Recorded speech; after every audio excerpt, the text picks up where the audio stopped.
სახელითა მამისათა, დაზისათა, დასულისა, წმინდისათა ჩვენთან არს ღმერთი. არს და იყოს. დღეს არის წმინდა დიდმარხვის მეხუთე კვირა. და სულ რამდენიმე დღე დარჩა ქრისტეს ბრწყინვალე აღდგომამდე, კალენდარულადაც რამდენიმე დღე დარჩა და სახარების მიხედვითაც, იმიტომ რომ დღეს ჩვენ წავიკითხეთ სახარებიდან ადგილი თუ როგორ ესაუბრება იესო ქრისტე თავის მოციქულებს აღდგომის წინ როგორ ესაუბრება ჯვარცმის წინ და ესაუბრება ჯვარცმაზე, რაც მოციქულებმა ჯერ არ იციან, ის მათ მხოლოდ გაუგონიათ ეს იესო ქრისტე კი დაწვრილებით უყვება, როგორ მოხდება ადამიანი ძეკაცისას იესო ქრისტეს ჯვარცმა, როგორ გააკრავენ ჯვარზე და როგორ იგი აღესრულება და აი ამ უმძიმეს თემაზე ესაუბრება და მიდიან მასთან მოციქულები, ორი მოციქული, ორი გამრჩეული მოციქული, ეს არის იაკობი და იოანე, ძენი ზებედესნი, ანუ ზებედეს შვილები და ეუბნებიან რაღაც საოცრებას პირდაპირ რა.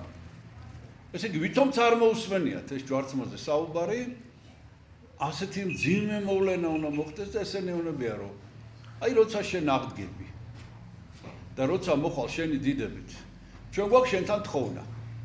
ჩვენ გვინდა რომ ჩვენ ვიყოთ ჩვენს მარჯვენით და მარცხენით. ანუ ფაქტიურად შეიძლება ითქვას, რომ აი ჩვენ ენაზე რო ვთქვათ, ადამიანო თანამდებობაზე ლაპარაკებთ. რა, ესე იგი ვინ იქნება პირველი მსახური, მეორე მსახური და ნუ შემდეგ დანარჩენები. რა თანამდებობას, ანუ რა ადგილს დაიკავებენ ისინი, როდესაც ქრისტე მოვა დიდებით. და წინასწარ მინდა გითხრათ, რომ ამ საუბარმა მათმა ამ თხოვნამ მოციქულები განარისხა პირდაპირ. განრისხდნენ, ნუ რა შეუნებიან ესენი. ესე იგი ჯვარცმისთვის ვემზადებით. ესეც კი უჭირთ მოციქულებს, რომ აი ჯვარცმა როგორ უნდა მოხდეს იესოსი და ამ დროს ესენი ელაპარაკებიან, რომ აი დიდებით რომ მოხვალ, ჩვენ გვინდა რომ მარჯვენით და მარცხენით. და აი შემდეგ იწყება აი ის რაც ჩვენთვის არის დღეს ძალიან მნიშვნელოვანი. იესო მათ არ ეუნება, რომ აი რა სისულელეს ამბობთ. რა დროს ახლა თანამდებობების გაყოფაზეა ლაპარაკი. არა, ვის უნდა პირველობა? არ ეუნება, რომ ცუდია ეს პირველობა. ეუნება, რომ თქვენ დარწმუნებული ხარ, იცით რასაც თხოვთ, ამათ მოუთხეს, რომ ვიცით.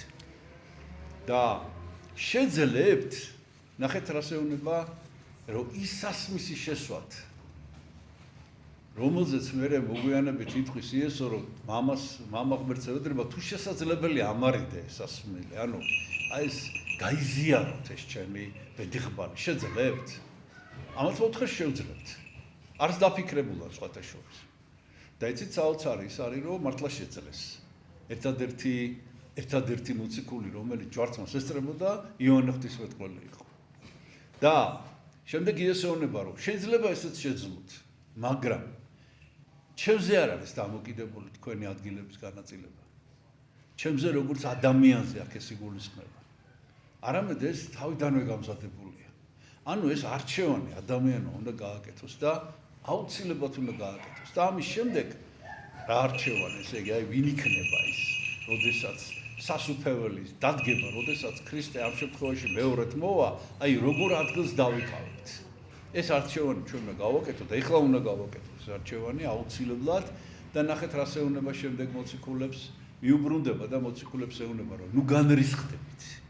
ნუ განრისხდებით, იმიტომ რომ ეს, რასაც ესენი ითხოვენ, ეს არ არის ის, რაც თქვენს ყურს ესმის. იმიტომ რომ ადამიანის ყურს ახლა აი როგორც მე მოგიხევით ეს ამბავი, სპეციალურად მოგიხევით, ესე რომ ესე იგი ესე გამოსულიყო, რომ ვითომ ესენი თანამდებობას ითხოვენ და ეს ეუბნება, რომ ეს წარმართებს შორის არის ასე. რომ ადამიანი, როდესაც თანამდებობაზე ფიქრობს, თანამდებობის დაკავება უნდა, სამწუხაროდ ესეა, რომ ის ფიქრობს იმაზე, რომ რამდენი ადამიანი მოემსახურება მას. და მე არ მოვედი იმისთვის, რომ მე მომემსახუროთ. მე მოვედი იმისთვის, რომ მე მოგემსახუროთ, ამიტომ ვისაც თქვენ შორის უნდა რომ იყოს უფროსი. ეს უფროსობა უნდა გამოიხატოს იმაში, რომ ის უნდა იყოს ყველას მსახური. ფაქტიურად იაკობი და იოანე ითხოვენ იმას, რომ ჩვენ დაგვნიშნე სხვების მსახურებად. ჩვენ დაგვნიშნე იმათ, ვინც ყველაზე მეტად გაიზიარებს შენს ჯვარცმას. და ეს არის სანაკებო სურვილი. ნახეთ უცებ როგორ სხვა კუთხით როგორც კი შევხედავთ, სრულებით სხვანაირად წარმოჩნდება ამათი სურვილი და ეს სწორედ ახლა უნდა მოხდეს, სანამ უშუალოდ დაიწყება ერთი კვირის შემდეგ უკვე ჩვენ შევდივართ შეიძლება ითქვას კალენდარულად ყოველდღიურ მოვლენებში ჯვარცმას წინ რაც უძღოდა და შემდეგ ჯვარცმის შემდეგ რაც იყო. ჯვარცმა და აღდგომა არის განუყოფელი. ჯვარცმა ეს არის გაზიარება იესო ქრისტეს აი ამ უდიდესი მსხვერპლის რაც მან ჩვენთვის გაიღო და აუცილებლად ჯვარცმას მოყვება აღდგომა. აღდგომა არის სრულებით გარდაუვალი ჯვარცმისათვის, ისევე როგორც ჯვარცმა არის გარდაუვალი აღდგომისათვის, ჯვარცმა თუ არ გაიარე ვერ აღდგები.